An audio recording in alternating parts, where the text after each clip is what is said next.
नमस्कार, स्वागत है आपका जनगण मन 24/7 पर। लगातार जो इलॉन मस्क का जो आर्टिफिशियल इंटेलिजेंस टूल है ग्रॉक, उसकी वजह से कुछ न कुछ चीजें सुर्खियों में बन रही हैं।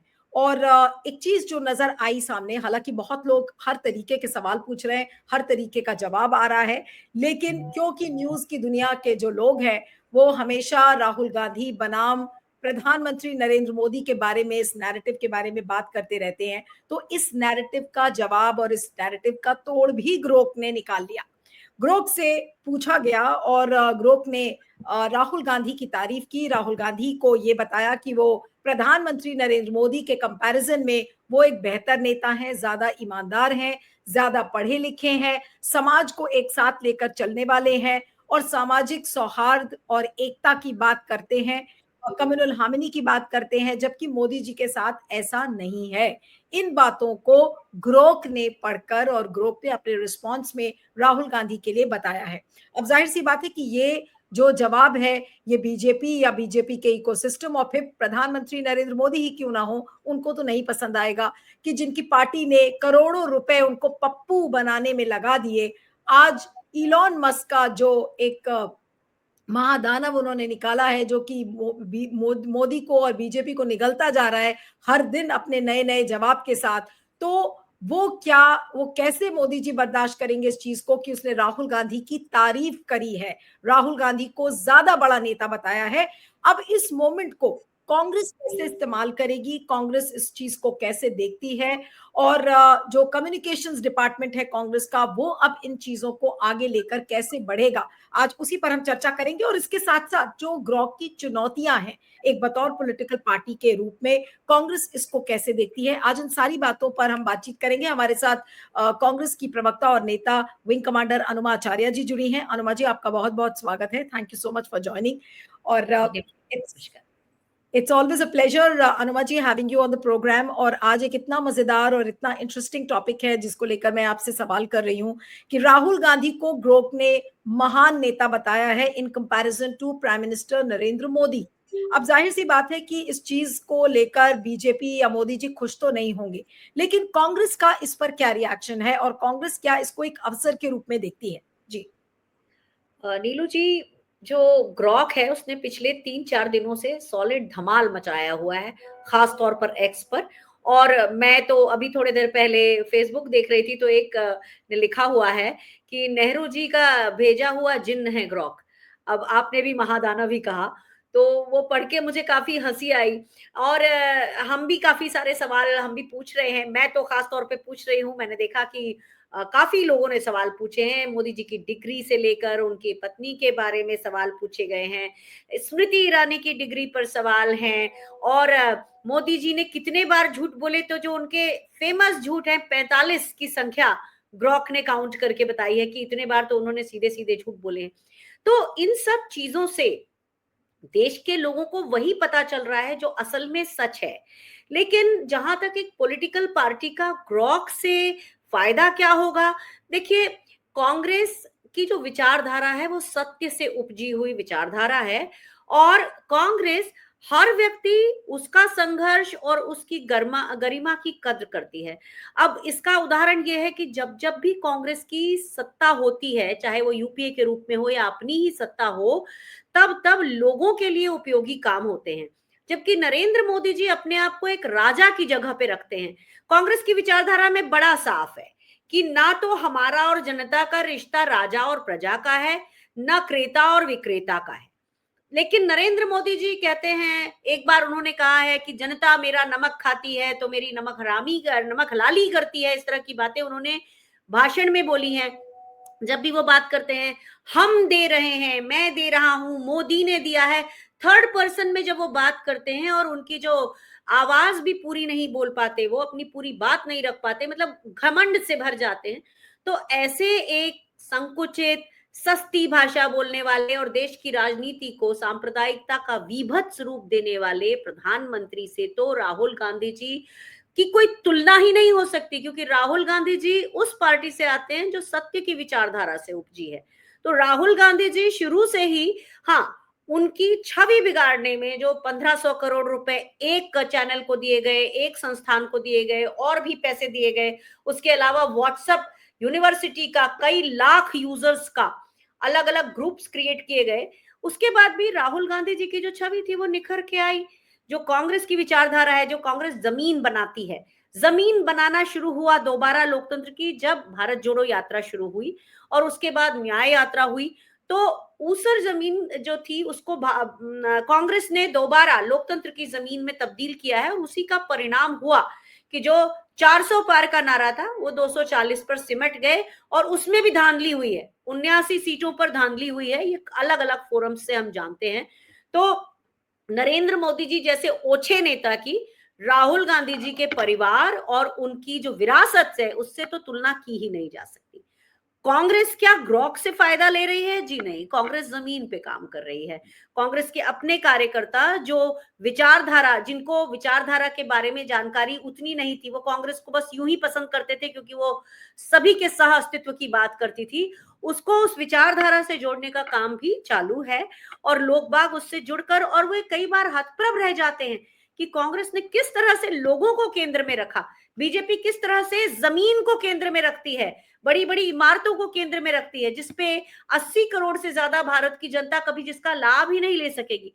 मैं कल वंदे भारत से आ रही थी, वंदे भारत का कोई मेंटेनेंस ही नहीं है, इस कदर गंदे बाथरूम, इस कदर गंदा उनका कारपेट, इस कदर दो कुर्सियों के बीच की गंदगी जिसे कभी साफ नहीं किया जाता। और ये बात मैं एग्जीक्यूटिव कंपार्टमेंट की कर रही हूं जिसका किराया लगभग 2,900 रुपए है। क्या भारत के लोग जिनको 7,000 8,000 रुपए तनख्वाह मिलती है, क्या वे कभी उस तरफ जा पाएंगे? तो दो भारत का निर्माण करने वालों की तुलना में राहुल गांधी जी जो हैं वो सबका भारत की बात करते हैं, और मोदी जी जिस तरह के स्वार्थी और ओछे हैं वो एक कुछ लोगों की की बात करते हैं। तो कांग्रेस जो है वो जमीन से जुड़ रही है।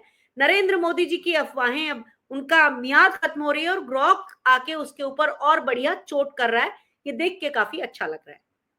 लेकिन ये कितना सस्टेनेबल है इस तरीके का कैंपेन? कैंपेन ही कहेंगे एक तरीके से, क्योंकि जो सवालों की झड़ी लगातार लग रही है, और जिस तरह से लोग सवाल पूछ रहे हैं प्रधानमंत्री मोदी के लिए, राहुल गांधी के लिए, और जिस तरीके से जवाब आ रहे हैं, क्या इस अवसर को कांग्रेस कैप्चर करेगी? क्या जो कांग्रेस का कम्युनिकेशन डिपार्टमेंट है इस पर काम करेगा?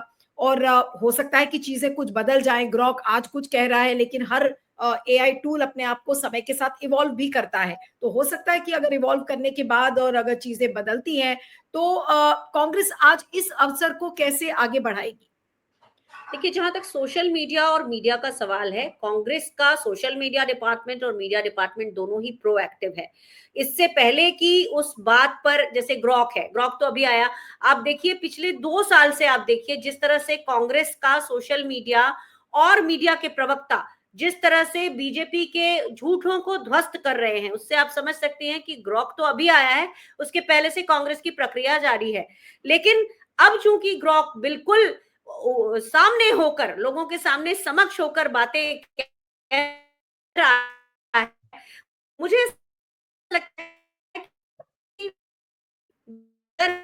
एआई के पीछे एक इंसानी दिमाग ही काम करता है। तो आज ये इंसानी दिमाग तरह से हो जाए कि वो केवल ऑप इंडिया से, केवल स्वराज्य जैसे प्लेटफॉर्म से, जो कि बीजेपी के अपने टूल्स हैं और फेक न्यूज और नैरेटिव फैलाने के टूल्स हैं, अगर उससे उसको फीड लेने के लिए कहा जाए तो यही बातें सारी उल्टी भी हो सकती हैं। और जिस तरह से व्हाट्सएप यूनिवर्सिटी से एक तरह से दुष्प्रचार हुआ, उसका कई गुना आगे हो सकता है, ऐसा मुझे लगता है। लेकिन एक और बात है कि क्या उसको विकसित करने की क्षमता भारतीय जनता पार्टी में अभी है? एक और चीज है कि आज तो इलॉन मस्क, जिसका ट्विटर या आज का एक्स जो प्लेटफॉर्म है, आज उनको भारत से कुछ चाहिए।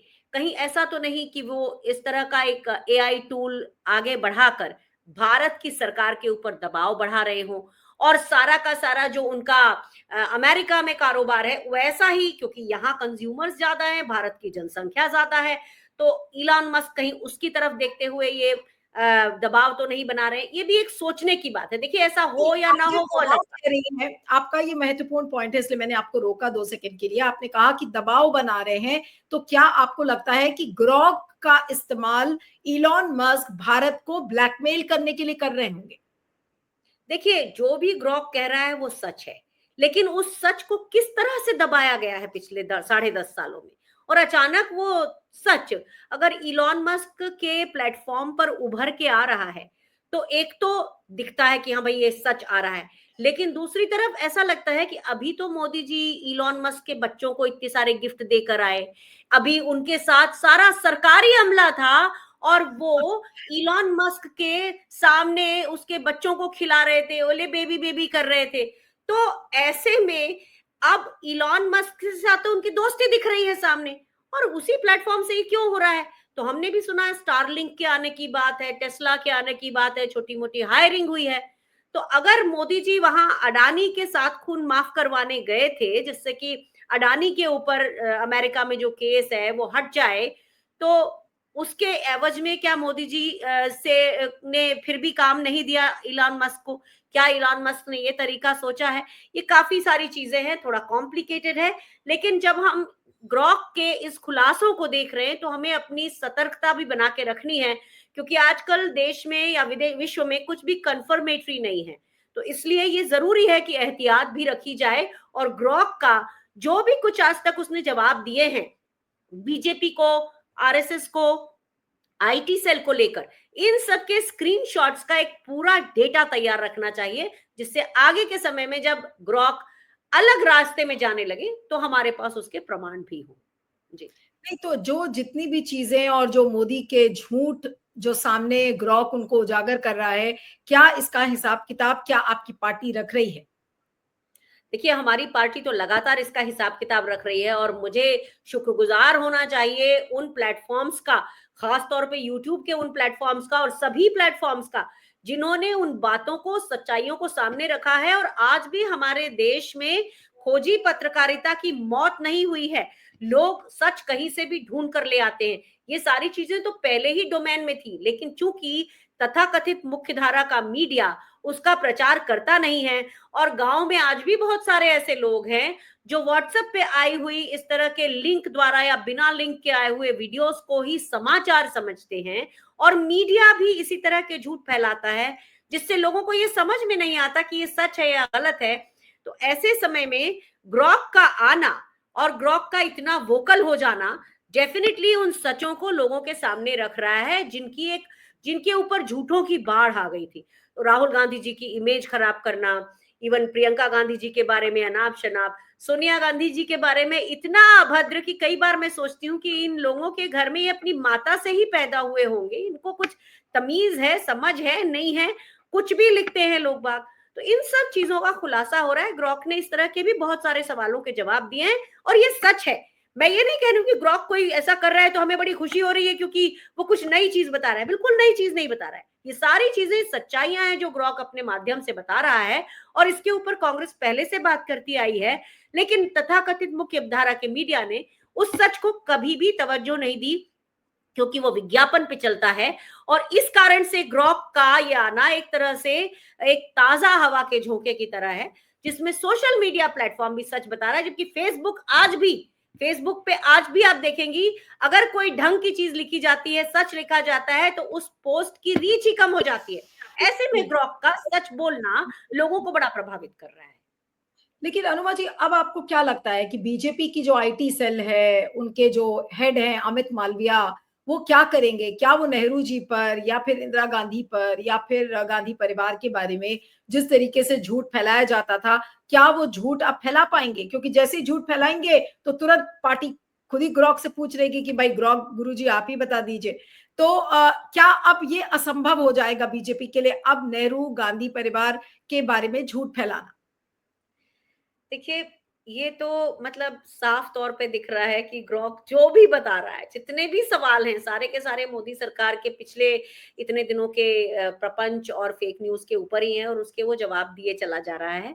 लेकिन यहाँ मोदी जी की स्थिति साफ छछूंदर की हो गई है कि ना तो वो ट्विटर को बैन कर सकते हैं इस वक़्त, ऐसे स्थिति में फँसे हुए हैं, और इसी का पूरा फायदा उठाया जा रहा है कि एक तरफ अडानी के कारण अमेरिका के अंगूठे के नीचे नरेंद्र मोदी जी, अमेरिका टैरिफ की अलग धमकी दे रहा है, इलॉन मस्क ने ये तबाही और मचा दी है।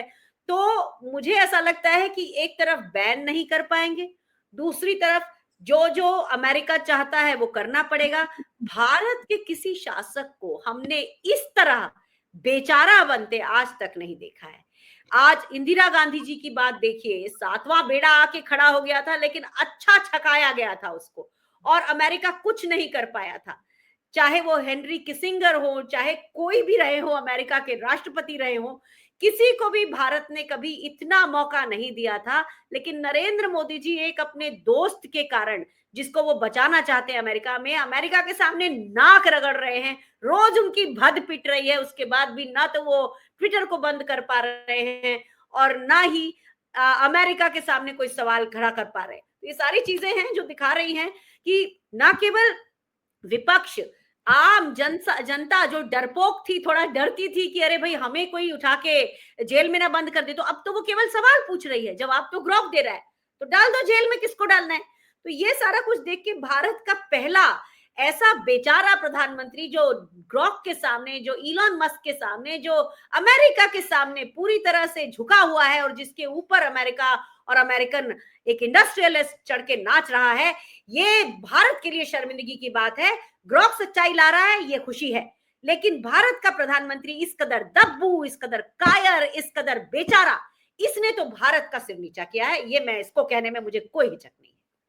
लेकिन जो आपने अभी बात कही उसी से वापस उस सवाल पर भी आती हूँ जो मैंने इसके पहले भी पूछा और उसको एक बार फिर से पूछूंगी कि क्योंकि मोदी जी इतने दबे कुचले हुए ऐसे महसूस हो रहे हैं इलॉन मस्क और डोनाल्ड ट्रंप के आगे, क्या वाकई में उनको ब्लैकमेल कर रहे हैं डोनाल्ड ट्रंप और इलॉन मस्क? ये इंपॉर्टेंट पॉइंट है, और क्या इसको नजरअंदाज किया जा सकता है? देखिए, एक अपने कारोबारी मित्र के ऊपर जो अमेरिका में समन था, जिसके कारण मोदी जी भागे भागे गए, और वहां जाकर भी जब उनको एक तरह से, आप देखिए ना, ब्रिक्स के ऊपर क्या बात हुई, नरेंद्र मोदी के सामने हुई, और वो मुंह से कुछ बोल नहीं पाए, जबकि भारत ब्रिक्स का कब से मेंबर है। तो जो व्यक्ति इस कदर अपने दोस्त को बचाने के लिए एक दूसरे देश के सामने बिल्कुल कारपेट बनकर बिछ गया है, तो उस व्यक्ति के बारे में अब क्या ही कहा जाए। लोगों के सामने बिल्कुल साफ आ गया है कि नरेंद्र मोदी जितना डरपोक प्रधानमंत्री इस देश में कभी नहीं हुआ। जो चीन के सामने ये सवाल नहीं कर पाता कि भाई अक्टूबर में जो संधि हुई थी उसका पालन क्यों नहीं कर रहा है चीन, ये कहा था ना कि जो हमारा देपसोंग और डेमचौक का एरिया है वहां से हटेगा, क्यों नहीं कर रहा है। तो नरेंद्र मोदी जी की कायरता दिन दिन लोगों के सामने आ रही है, लेकिन नरेंद्र मोदी को शर्म नहीं आ रही है, प्रधानमंत्री नरेंद्र मोदी को, कि आज भी अपने दोस्त के हितों को साधने के लिए वो अपने देश की इज्जत, अपने देश की साख, अपने देश का सम्मान, इसको ताक पर रख रहे हैं, और नरेंद्र मोदी जी अमेरिका के सामने इस कदर झुक गए हैं।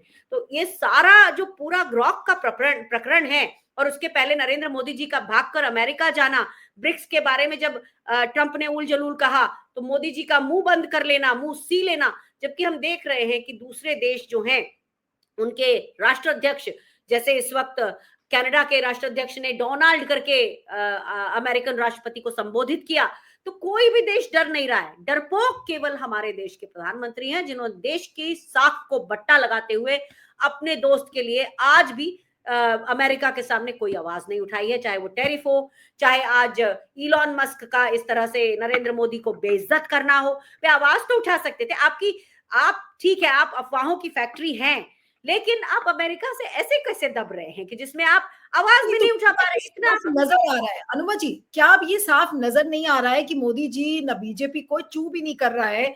ग्रॉक उनके बारे में सच्चाई तो उगल रहा है, लेकिन अगर इतनी ही ताकत मोदी जी में होती और अगर आज इतनी क्षमता होती तो फिर इलॉन मस्क को फोन करके तो कह सकते थे, डोनाल्ड ट्रंप को कह सकते थे।